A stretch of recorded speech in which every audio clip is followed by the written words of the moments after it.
Howdy, my little monsters. Welcome to episode 5 of Inside the Rack, a not podcast for bipolar people who are entirely uncertain about their career in future in powerlifting. Getting right into it, Westerns was not ideal. Exceedingly not ideal. I told myself that I was just going to go in, just hit my openers, and I'm qualified for nationals. Try to do better at Alberta Provincials in December. Well, I did hit my opener, so I accomplished it, but wow. My squats started the show at 391 pounds with no depth. And then my second attempt at 391, no depth. I actually went to the judges' table and asked them about the depth because it looked parallel. The man who was recording me, and it was definitely down there. And they said, yes, it was to parallel, and it needed to be past parallel. So now I'm in my own head just absolutely freaking out because usually I go to parallel because your hip crease needs to be just beneath your knee, and I thought it was good, but apparently not. And I miraculously managed to get depth on the last one. I don't know how, because the footage looks exactly the same, but they said, nope, this is proper depth. They also said they moved their chairs to get a little bit of a better angle after the second lift because it might have been called high when it was actually an acceptable lift. I have a really bad squat form, so like the plates tend to cover my legs. You've seen it in my Instagram. It's pretty bad. Anyways, look, the key takeaway here is train past parallel, not just to parallel. Don't just hit depth. Gets like below depth, and be nice to your judges. They're doing the best they can with milliseconds to make a call. They're human, they're trained to find these things, and you might not like it. I know I didn't like it, but a reasonable discussion may shed light on your problems, not theirs. In my case, I was not hitting depth. And when I asked the spotters and I were on pretty good terms, and they said, yeah, that was not to depth. The first one, I could tell it wasn't to depth in the replay. The second one, they're like, yeah, it wasn't. So be nice to your judges. They're doing the best they can. If they're calling you on it, they're not doing it to screw you. They're doing it because you probably didn't hit depth. This week, or the next few weeks before provincials, you better be damn sure that I'm going to be training my opener to depth, like daily. At least the power was there, as you can see from the replays. I had zero issue getting my half squats out of the half hole, so that's a good thing. It means that if I can properly hit depth, I might even PR in December. In September at Cowtown Showdown, I got 407, so I'm hoping to at least get that again. That was supposed to be my second lift, not scratching twice, as I did. Bench was substantially better. My arms didn't feel like trash after the squats. And my bench opener was way under my usual opener because I had no idea what it was going to feel like. The warm-up rooms in most meets are like really small, so you don't get everybody in there warming up properly. So before you actually hand in your first attempt, you're not quite sure what it's going to be unless it's a really small meet and there's enough equipment. So I just handed in a way undershoot of 241. And I'm really glad that I got it immediately because it made me feel extremely confident. I hit 241 like it was something hittable, like pinata. Yeah. And I went in to match my PR of 253, knowing that even if I didn't get it, I had my opener. I was on the board. It's good. But no, I nailed the 253 with no real effort. If you compare it to the 253 that I got at Cowtown, the lockout was way smoother. So yeah, that was good. Unfortunately, my 259, I didn't brace properly, and I just couldn't get it off my chest, and that's okay. I'm honestly no word of a lie in a good place about that, because I've only done it twice in training and never with a comp pause. So 259 was a bit of a shoot. I'm hoping, since at Alberta Provincials I'm allowed to chip just like little microplates, I'll be doing 253 and then microplating, but we'll see. And yes, it does violate Rule 3 of the DIM, Rule 1 being RAR, Rule 2 being RAR, Rule 3 being we don't microplate biggin, and given that I'm an 84 plus, definitely a biggin. Can't remember what Rule 4 is. Doesn't matter. So, deadlifts. Since I was on the board, they were just a non-issue. I was finally getting a little bit out of my head from the squats, and I freaking rocketed my 491 like it was a 225. It was just off the floor to lockout. Not a hint of hitching or ramping. I just picked it up and locked it up. So for 502, I walked to the platform just smiling, because at this point it's like, I'm done the meet. I'm happy. Well, except for my squats. I was not only on board, but at this point I was seeing through time with the amount of caffeine that I had in me, and I was like just singing way too loudly in the back room between attempts. And I smoked the 502 in competition without very much effort. I almost passed out on the way to the judges' table. A couple people tried to catch me. It was pretty funny. And I expected that to happen because my tummy was like really crunching up because of the amount of tension that was inside me. I couldn't brace my lats worth a damn, so I curved my spine like I usually do, because that's my deadlift form. I will punch my microphone and you will like it. I tried for the 512 instead of 507. I got it past the knees, but my body just couldn't even try to lock it out. No gas left, mentally or physically. I have high hopes for provincials. Especially if my squats do well, I will be in a much better headspace. So let's see if I can actually hit that 512 and maybe actually eventually that 518 that I've been aiming for. So the big thing here is at the meet, it's about the headspace. Like, if you go in knowing I'm going to get this lift and it's going to be awesome, that helps a lot. Hearing all the people shouting and stuff, it kind of helps, but when you're actually on the platform, you can't really hear anything except the judges. My squats have always been bad, but I've never been that close to driving 14 hours from Alberta to Vancouver and then scratching.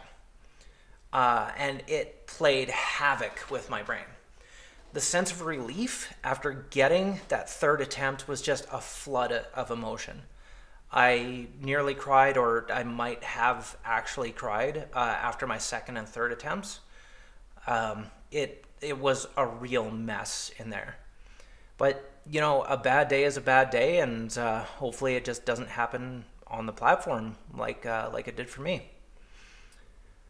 So, on to the volunteering, which I did before the competition. A bunch of national judges and friends were telling me that I was nuts for doing that because they've all done it before.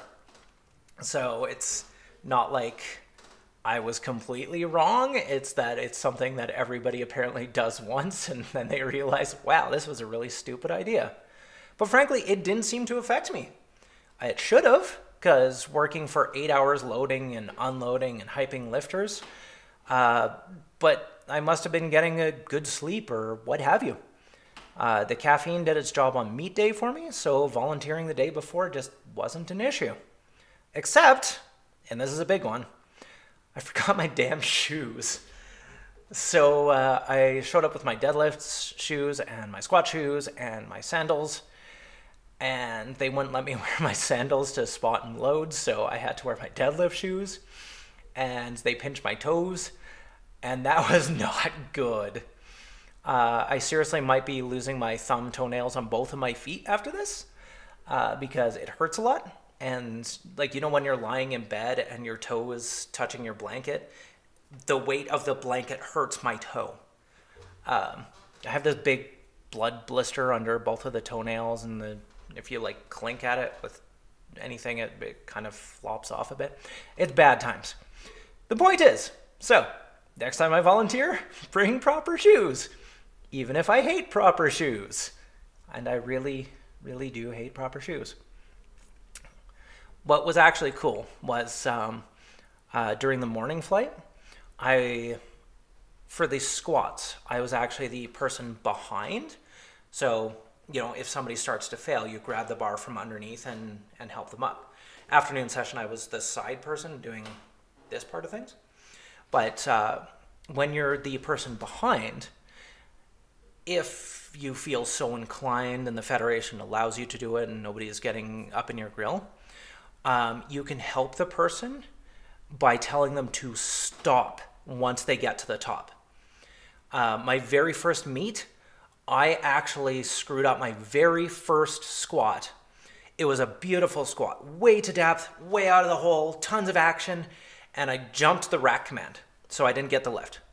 So as I'm behind all these people, they get down, they stand back up, and I'm like, wait. And then the judge says rack, and then they go over and rack it. And somebody messaged me on Instagram a little bit later, and they're like, yeah, if you hadn't done that, I would have jumped the rack command and I wouldn't have gotten it. So that felt really good for me, not only, helping people not die on the few failed lifts that we saw, but also the fact that I helped somebody actually do something that they did properly, but they would have lost due to a technicality. Again, not the judge's fault. This is to prove that you have proper lockout, okay? So, the event coordinator, Gabe, he is just an excellent guy. He's been planning the Westerns for like 3 years or something, and he was stressed out of his gourd. I felt so bad for him. As much as my day didn't go right, his entire weekend didn't go right. The internet bandwidth didn't actually allow for the live stream that was supposed to be happening.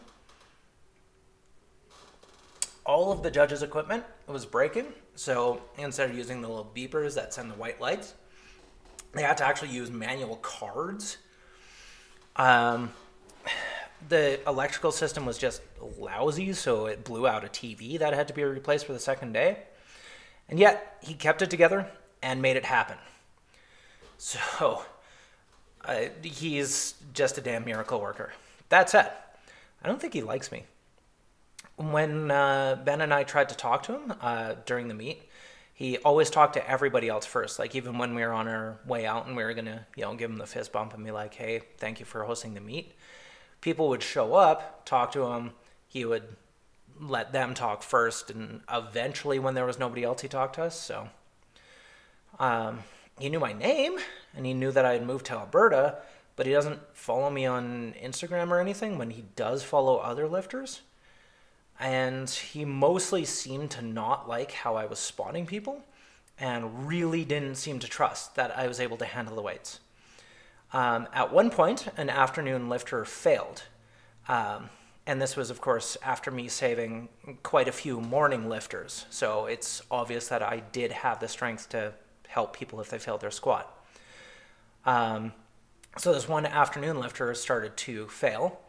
And we had 2 people on each side, plus a back person. And our team got the bar, and we were helping him back up. And Gabe runs out of the stands and tries to help us, and he crushes my hand under the bar as I was helping push it up. And at this point, I'm like, we got it, because he was getting in the way. And I'm like, no, we got it. And he was crushing my hand, and it hurt, and it was making it hard for me to actually lift the fucking weight. It was like 600 pounds. And he said, no, we don't have it. And I'm like, no, we definitely do. But, dude, I get that you're concerned, but either pull me from the platform if you don't trust me, or let me do my job, okay? I am not going to let this person die. I will die before I let this lifter die, okay? That's how this is going to happen.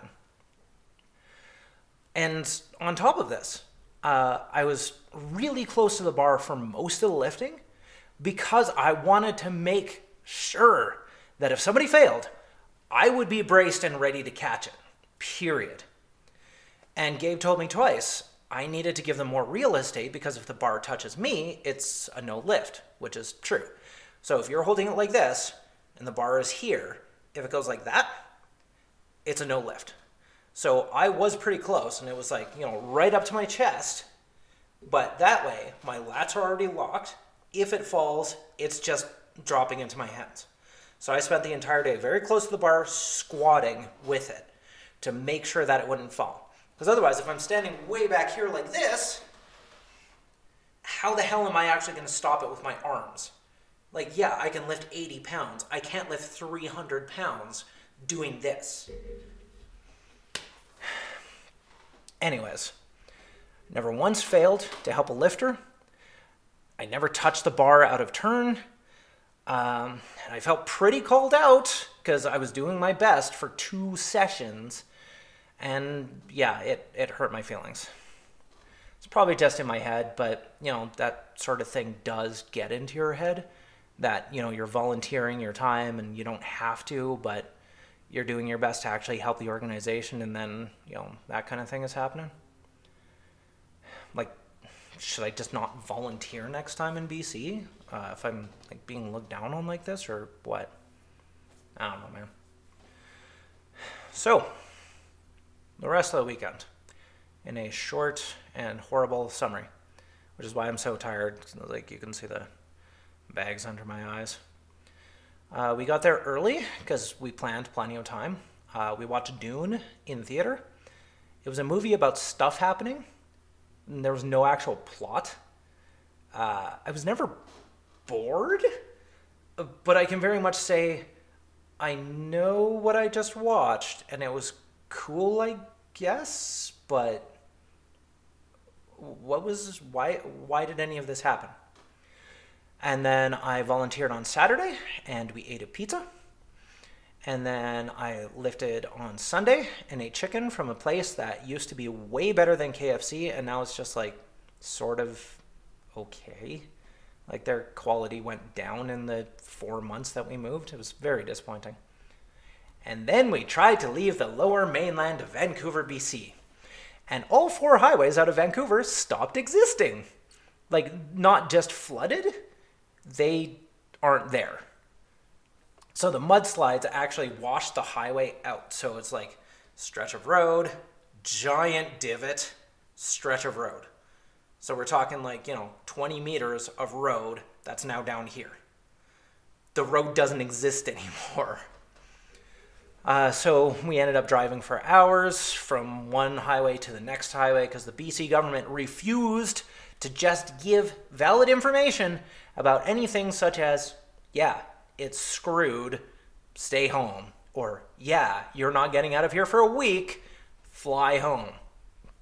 Is it too much to ask that the government put out a tweet? Apparently! They just put it out yesterday that there's a state of emergency. People knew this on Monday. It was stressful. So we got our passports FedExed us, and we drove through the States yesterday. 16 hours later, and we were finally home in our own beds. At least as we were driving through the mountains yesterday, it was no cloud cover, and the moon was really bright, so you actually got to see the mountains being all lit up, and it was all very Christmassy. Plus, we got to see a moose and a bunch of elks and some goats, and we didn't see any sheeps. But we also didn't see any water moose because all of the moose were safely in their barns. And we saw some elks. There was a bunch of elks, and they have really big butts, and I cannot lie. So we also watched Shang-Chi while we were waiting for our passports. And my summary of that movie is how to do nothing of merit and still be the hero somehow. Seriously. He didn't do anything. Stuff just happened around him. The writers have clearly never heard of the passive protagonist, which is a bad thing in writing. He didn't have a purpose. He wasn't going somewhere to do something. It's just he showed up and stuff happened, and then he showed up and other stuff happened.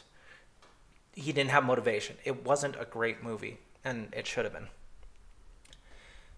All right, this has been going on for a long rant now. I kind of went off the handle.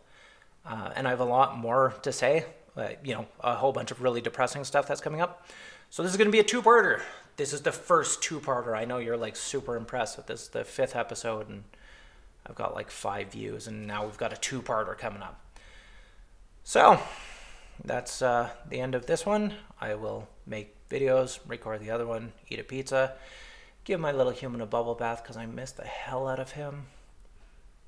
There's reasons to wake up. He is one of them. Shalom, my little monsters. See you in the next part. Rower. Rower. Rower. Rower. Rower. Rower. Rower.